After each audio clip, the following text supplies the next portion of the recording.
Israel एक छोटा सा देश जिसकी सीमा मिस्र, जॉर्डन, लेबनान, सीरिया जैसे दुश्मन देशों के साथ लगती है। 14 मई 1948 को इजराइल आज़ाद हुआ और आज़ादी के महज 24 घंटों के अंदर ही इजराइल को अपनी पहली जंग भी झेलनी पड़ गई।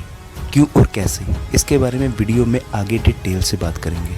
उससे पहले बात करते हैं इजराइल की कहानी के मोस्ट इम्पोर्टेंट चैप्टर, यहाँ के प्राचीन इतिहास की। इजराइल के प्राचीन इतिहास के बारे में हिब्रू बाइबल से जानकारी प्राप्त होती है। इजराइल का इतिहास इब्राहिम से जुड़ा हुआ है, जिसे यहूदी धर्म और इस्लाम के पिता के रूप में जाना जाता है। इजराइल शब्द इब्राहिम के पोते जैकब से लिया गया है, जिसे हिब्रू द्वारा इजराइल नाम दिया गया। लगभग 1000 ईसा पूर्व इस क्षेत्र पर राजा दाऊद ने शासन किया और उनके पुत्र राजा सुलेमान को यरूशलेम में पहला पवित्र मंदिर बनाने का श्रेय दिया जाता है। लगभग 931 ईसा पूर्व यह क्षेत्र 2 राज्यों इजराइल और यहूदा में बटा हुआ था। 722 ईसा पूर्व के आसपास यहूदा ने इजराइल पर आक्रमण किया और उसे नष्ट कर दिया। 570 ईसा पूर्व में बेबीलोनिया ने यरूशलेम पर विजय प्राप्त की और प्राचीन मंदिर को नष्ट कर दिया। इसके बाद कई सदियों तक इजराइल की भूमि पर विभिन्न समूहों ने आक्रमण किया और अपना शासन चलाया। 1517 से लेकर 1917 तक इजराइल ओटोमन एम्पायर का हिस्सा रहा। पहला विश्व युद्ध मित्र देशों की जीत के साथ समाप्त हुआ तो करीब 600 साल पुराना तुर्क साम्राज्य यानी ओटोमन एम्पायर या फिर सल्तनत उस्मानिया का भी अंत हो गया और ब्रिटेन ने फिलिस्तीन, जो कि आधुनिक इजराइल, फिलिस्तीन और जॉर्डन का क्षेत्र है, जो कि उस समय ओटोमन एम्पायर के अधीन था, पर नियंत्रण कर लिया। अब से लेकर वर्ल्ड वार 2 की समाप्ति तक ब्रिटेन ने फिलिस्तीन को नियंत्रित किया और 1948 में इजराइल को फिलिस्तीन से अलग कर एक आज़ाद देश की स्थापना कर डाली।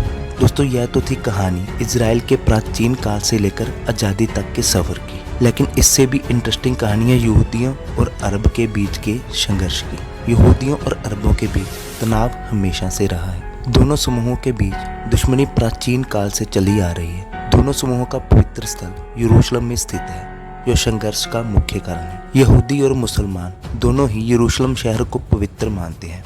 19वीं सदी के अंत और 20वीं सदी की शुरुआत यहूदियों के बीच एक धार्मिक और राजनीतिक आंदोलन ने जन्म लिया, जिसे जियोनिज्म के नाम से जाना जाता है। जियोनिज्म फिलिस्तीन में एक यहूदी देश बनाने की कोशिश थी। इस दौरान बड़ी संख्या में यहूदी प्राचीन पवित्र भूमि में आकर बसने लगे। 1882 से लेकर 1903 के बीच लगभग 35,000 यहूदियों ने फिलिस्तीन में आकर डेरा डाल लिया। 1904 से लेकर 1914 के बीच यह आंकड़ा 40,000 से अधिक हो गया। यूरोप और अन्य जगहों पर रहने वाले कई यहूदियों ने नाजी शासन के दौरान यहूदियों पर हो रहे अत्याचार के डर से फिलिस्तीन में शरण ली। दूसरा विश्व युद्ध समाप्त होने के बाद यहूदीवाद आंदोलन के सदस्यों ने मुख्य रूप से एक स्वतंत्र यहूदी राज्य बनाने पर फोकस किया, लेकिन अरबों ने यहूदीवाद आंदोलन का विरोध किया और दोनों ही समूहों के बीच तनाव जारी रहा। 1947 में संयुक्त राष्ट्र ने फिलिस्तीन को एक यहूदी और अरब राज्य में विभाजित करने की योजना को मंजूरी दी, लेकिन अरबों द्वारा इसे खारिज कर दिया जाता है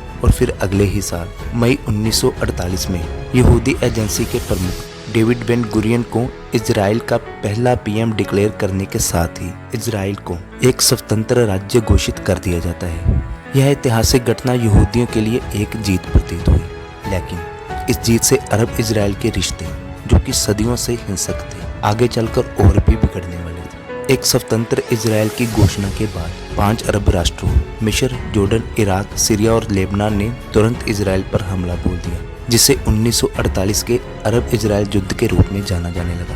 1949 में जाकर एक पीस एग्रीमेंट हुआ। इस समझौते के तौर पे वेस्ट बैंक जॉर्डन का हिस्सा बन गया और गाजा पट्टी मिस्र का क्षेत्र बन गया। 1948 के अरब इजराइल युद्ध के बाद से अरबों और यहूदियों के बीच कई और युद्ध हुए। इनमें से कुछ जो कि इतिहास में खास मायने रखते हैं, उनके बारे में जान लेते हैं। 1948 के युद्ध के बाद के वर्षों में इजराइल और मिस्र के बीच संबंध खराब थे।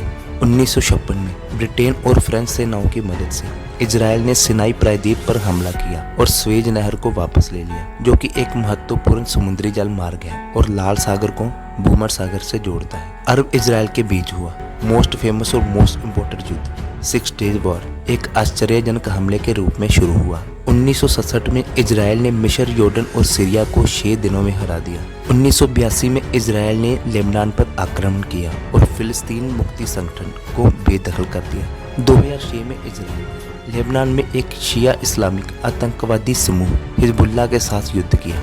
संयुक्त राष्ट्र की बातचीत से संघर्ष विराम शुरू होने के कुछ महीने के बाद ही समाप्त हो गया। इजराइल हमास के साथ बार बार हिंसा में शामिल रहा है, जो कि एक सुन्नी इस्लामिक आतंकवादी समूह है जिसने 2006 में फिलिस्तीनी सत्ता ग्रहण कर ली थी। कुछ और भी महत्वपूर्ण संघर्ष 2008, 2012 और 2014 में शुरू हुए। इजराइल और फिलिस्तीनियों के बीच संघर्ष अभी भी आम बात है। भूमि के प्रमुख इलाके विभाजित हैं, लेकिन कुछ पर दोनों समूहों द्वारा दावा किया जाता है। उदाहरण के तौर पर वे दोनों यरूशलेम को अपनी राजधानी के रूप में मान्यता देते हैं। दोनों समूह एक दूसरों पर आतंकी हमलों के आरोप लगाते हैं, जो कि आम नागरिकों की जान लेते हैं, जबकि इजराइल आधिकारिक तौर पर फिलिस्तीन को एक राज्य के रूप में मान्यता नहीं देता, क्योंकि यूनाइटेड नेशन के 135 से अधिक सदस्य राष्ट्र देते हैं। हालांकि इजराइल खुद भी अतीत में भयानक युद्ध और हिंसा से पीड़ित रहा है और कई लोग तो यहूदियों को एक शापित कौम होने का टाइटल भी दे चुके हैं। खैर, उम्मीद यही है कि इजराइल और अरब दोनों ही सदियों से चली आ रही हिंसा को भुलाकर एक बेहतर शांतिपूर्ण राष्ट्र का निर्माण करें, जैसा कि किसी भी देश के आम नागरिक की यह पहली जरूरत हो।